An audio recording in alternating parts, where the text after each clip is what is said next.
माह रमज़ान मुबारक अपनी पूरी रहमतों, बरक़ात और लुत्फ़ व करम के साथ जारी व सारी है। और हम दुआ करते हैं कि परवरदिगार आलम पूरे आलम इस्लाम को, हर मर्द ज़न को इस माह मुबारक की रहमतें, अनवारात, फ्यूज़ात और बरक़ात लूटने वाले खुश नसीबों में शामिल फरमाए। आमीन सुम्मा आमीन। ये जो रमज़ान मुबारक के लम्हे हैं बड़े मुबारक हैं, और ख़ास कर इसमें 3 घंटे सुबह शाम में 3 घंटे बहुत मुबारक है। वो 3 घंटे कौन से हैं? और उन 3 घंटों में 3 दुआएं बड़ी मुबारक हैं। अगर हम वो कर लें, अगर हम उनके आदी हो जाएं, तो इंशाअल्लाह अल्लाह का लुत्फ़ व करम ज़रूर हमारे शामिल हाल होता रहेगा। लेकिन आपसे गुजारिश करते हैं कि वीडियो को आखिर तक ज़रूर देखिएगा, ताकि पता चले वो तो कौन 3 से घंटे हैं और वो कौन 3 सी दुआएं हैं कि जो हमें पढ़नी चाहिए, और उन 3 घंटों को किस तरह से हमने गुजारना है। अभी चूंकि रमज़ान मुबारक है और हमारी जिक्र फिक्र ही अल्लाह और उसके रसूल की रज़ा है। अब ये नहीं कि सिर्फ हम सजदे कर लें, नमाजें पढ़ लें और बस, और हमें अपने हुकूकुल इबाद का ख्याल ही ना हो। नहीं, हुकूकुल इबाद का ख्याल रखना भी उतना ही ज़रूरी है जितना हुकूकुल्लाह का है। बल्कि बाज़ अहादीस में तो हुकूकुल्लाह पीछे रह जाते हैं, हुकूकुल इबाद दर्जा हासिल कर जाते हैं। अल्लाह रब्बुल इज़्ज़त हमें हुकूकुल इबाद पर भी कारबंद रहने की तौफीक अता फरमाए। अब वो कौन से 3 घंटे हैं कि जिनमें हमें ज़िक्र अज़कार करना चाहिए?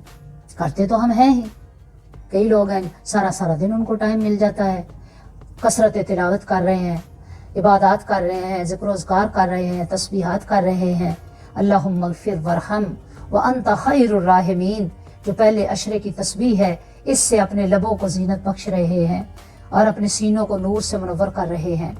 बहुत से ऐसे खुश नसीब हैं जो अपने लेन देन को सीधा किए हुए हैं। बहुत से ऐसे हम में से कि जो झूठ से बच रहे हैं। बहुत से ऐसे हैं जो हर वक्त सजदे में हैं, सजदा रेज़ी करते हैं। बहुत से खुश नसीब ऐसे हैं जो अपने अहलो अयाल का भी ख्याल रख रहे हैं। बहुत से ऐसे हैं जो अपने लेन देन में, अपनी तिजारत में, अपने रोज़मर्रा के उमूर में अल्लाह का खौफ रखते हुए नरमी इख्तियार कर रहे हैं। ये कितनी अच्छी बातें हैं।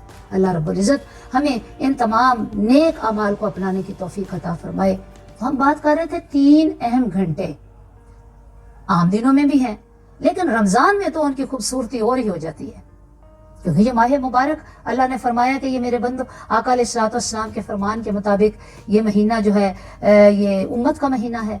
तो फिर क्यों ना उम्मती इसमें जो नेकियों की लूट सेल लगी है उसको हासिल करने वाले बने। अल्लाह पाक हमें बनाए। आमीन सुम्मा आमीन। वो 3 घंटे कौन से अहम घंटे हैं? पहला घंटा नमाज फजर से लेकर नमाज इशराक तक, यानी आपने नमाज फजर अदा कर ली और नमाज फजर अदा करने के बाद आप जाए नमाज पे बैठे, जिक्र अज़कार कर रहे हैं और जिक्र अज़कार में वक्त गुजरता गया, या तिलावत कुरान हकीम कर रहे हैं और उसमें आपने तिलावत में वो टाइम गुजारा, जिक्र अज़कार में गुजारा, मुसल्ले में बैठ कर अल्लाह अल्लाह करने में गुजारा, अल्लाह को राज़ी करने में गुजारा, फिर नमाज इशराक पढ़ी। तो ये जो घंटा है ये बड़ा अहम घंटा है और ये दुआओं की कबूलियत का घंटा है।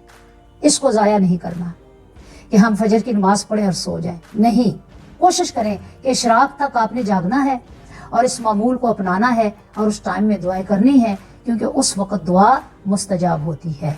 हाँ, दुआ के अव्वल आखिर में 11 मरतबा दरूद पाक ज़रूर पढ़ लिया करें। अगर 11 मरतबा नहीं पढ़ सकते तो फिर 3 मरतबा तो ज़रूर पढ़ लिया करें, 3 बार।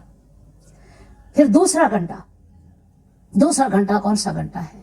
वो है नमाज तहज्जुद का वक्त। तहज्जुद का वक्त अल्लाह रब्बुल इज़्ज़त को बहुत प्यारा वक्त वो लगता है, बहुत प्यारा वक्त। तहज्जुद अदा की और तहज्जुद के बाद मुनाजात में चले गए, अल्लाह रब्बुल इज़्ज़त की बारगाह में झुक गए, सर सजदे पे रख लिया और अपनी सारी बातें, सारी दिल की बातें अल्लाह से कर ली और अल्लाह रब्बुल इज़्ज़त के सामने दस्ते सवाल दराज कर दिया। वो ऐसा करीम है कि कासा गदाई को कभी खाली नहीं छोड़ता, हमेशा अपने बंदों की तमाम हाजात, एहतियाजात, ज़रूरियात अल्लाह ही तो पूरी करता है। तो फिर वो लम्हा ऐसा लम्हा है नमाज तहज्जुद का जब अल्लाह रब्बुल इज़्ज़त खुद पहले आसमान पर आए होते हैं। अब ये नहीं कि अल्लाह रब्बुल इज़्ज़त एक मुकाम पर कायम है, नहीं, अल्लाह तो ला मकान है, अल्लाह का कहीं पे कोई मकान नहीं। अल्लाह अकबर, तो पहले आसमान पर आकर अल्लाह खुद पुकारता है कोई شفا چاہنے والا؟ ہے کوئی برکت چاہنے والا؟ ہے کوئی مغفرت چاہنے والا؟ ہے کوئی رزق میں برکت چاہنے والا؟ ہے کوئی مجھ سے مانگنے والا؟ اللہ اکبر. جب اس وقت بندہ یا بندیاں فقیر بن کر اس کی بارگاہ میں کاسہ اگدائی لے کر بیٹھیں گی تو یہ 1 گھنٹہ بھی دعاؤں کی قبولیت کا گھنٹہ ہے، اس کو بھی کسی صورت ضائع نہیں کرنا آپ نے. پھر اگلا آ گیا افطاری کا ٹائم. افطاری کے لمحے آپ افطاری جلدی جلدی بنا لیں. ایک ڈش پر بھی گزارا ہو سکتا ہے، ضروری نہیں کہ ہمارا ٹیبل پورا 10 ڈشوں سے سجا ہو، کوئی ضروری نہیں ہے، ایک ہی ڈش کافی ہے. اللہ اکبر. ہمیں تقویٰ تو اختیار کرنا ہے نا.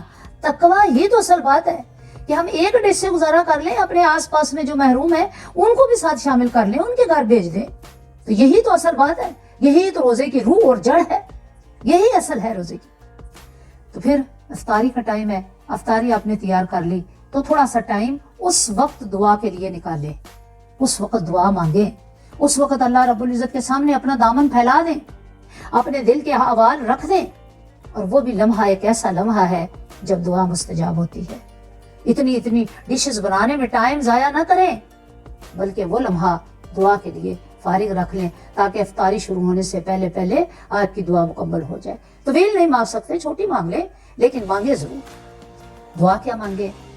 اللہم اسألک حسن الخاتمہ، اللہم اسألک مغفرتک، اللہم ثبت قلبی فی دینک، اللہم عافنی فی بدنی، اللہم عافنی فی بصری، اللہم عافنی فی سمعی، اللہم عافنی فی بدنی، اللہم اغفر لی ذنبی ووسع لی فی داری وبارک لی فی رزقی. انشاءاللہ ان اوقات کا خیال رکھنے پر اور دعائیں مانگنے پر ہماری دعائیں ضرور مستجاب ہوں گی. اللہ رب العزت ہمیں ان اوقات کو یاد رکھنے کی اور انہیں ضائع ہونے سے بچانے کی توفیق عطا فرمائے. آمین. دعا میں یاد رکھیے گا. السلام علیکم ورحمۃ اللہ وبرکاتہ.